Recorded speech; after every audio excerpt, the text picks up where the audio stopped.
வெறும் 5000 முதலீடு, இன்று பல ஆயிரம் கோடிக்கு அதிபதி. நீங்களும் இதேபோல் கோடீஸ்வரர் ஆகலாம். எப்போதுமே உழைப்பும் திறமையும் உள்ளவர்கள் தங்களது விடாமுயற்சியால் வெற்றி பெறுகிறார்கள்.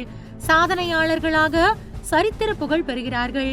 பெரும்பாலான தொழிலதிபர்களின் வெற்றி கதைகளுக்கு பின்னால் ஒளிந்திருப்பது கடுமையான உழைப்பும் நேர்மையான செயல்பாடுகளும் தான்.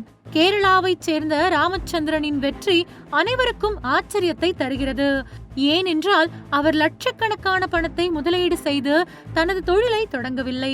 அவர் எந்த விலை உயர்ந்த பொருளையும் தயாரிக்கவில்லை. வெறும் 1 ரூபாய் அல்லது 2 ரூபாய் தயாரிப்பு பொருளின் மூலம் அவர் நாட்டின் ஒவ்வொரு வீட்டிலும் தனக்கென ஒரு இடத்தை பிடித்திருக்கிறார் என்றுதான் அவரது வணிக சாம்ராஜ்யத்தின் கதை பேசுகிறது. கேரளா திருச்சூரில் வசித்த ராமச்சந்திரன் படித்து பட்டம் பெற்றார். முதுகலை பட்டம் பெற்ற பிறகு கணக்காளராக பணி செய்ய தொடங்கினார். அவருக்கு அந்த வேலையில் இருந்து நல்ல வருமானம் ஈட்டினாலும் ஆரம்பத்திலிருந்தே தனக்கென ஏதாவது செய்ய வேண்டும் என்பதே அவரது கனவாக இருந்தது.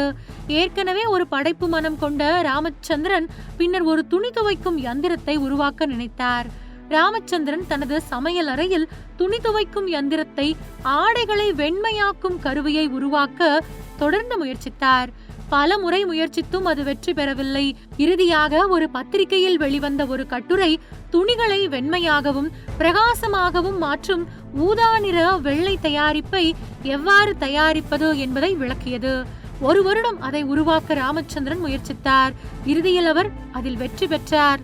இந்த சூத்திரத்தை பெற்ற பிறகு ராமச்சந்திரன் 1983ஆம் ஆண்டில் 5000 ரூபாய் கடனாக பெற்று தனது மூதாதையர் நிலத்தில் ஒரு சிறிய ஆய்வகத்தை அமைத்து வேலையை தொடங்கினார். இந்த ஆய்வகத்திற்கு தனது மகள் ஜோதியின் பெயரை வைத்து அந்த சிறிய தொழிற்சாலையை தொடங்கினார். ஆரம்பத்தில் அவர் சில தயாரிப்புகளை உருவாக்கினார். ஆனால் உண்மையான வெற்றி உஜாலா சுப்ரீம் லிக்விட் ஃபேப்ரிக் வைட்னர் என்ற தயாரிப்பில் இருந்து வந்தது. இந்த மலிவான தயாரிப்பு நாடு முழுவதும் விரும்பி ஏற்கப்பட்டது. மேலும் ஒவ்வொரு வீட்டிலும் ஒரு பகுதியாக இது மாறியது. ஜோதி லேப்ஸ் மற்றும் அதன் வளர்ச்சியால் ராமச்சந்திரனின் நிறுவனமும் அவரது தயாரிப்புகளும் முதலில் தென்னிந்தியாவில் வெற்றியை பெற்றன. 1997ஆம் ஆண்டு அவர் தனது தயாரிப்புகளை வட இந்தியாவில் விரிவுபடுத்த தொடங்கினார். பொதுவாக இந்த தயாரிப்பு நாடு முழுவதும் வரவேற்பை பெற தொடங்கியது. கிட்டத்தட்ட ஒரு தசாப்த காலத்தில் அயராத கடின உழைப்புக்கு பிறகு ராமச்சந்திரன் ஜோதி லேப்ஸ் நிறுவனத்தின் தயாரிப்புகள் நாடு முழுவதும் பிரபலமாகி மக்களின் வரவேற்பை பெற்றன. ஜோதி லேபின் சந்தை மூலதனமும் சுமார் 17,000 கோடி ரூபாயாக அதிகரித்துள்ளது.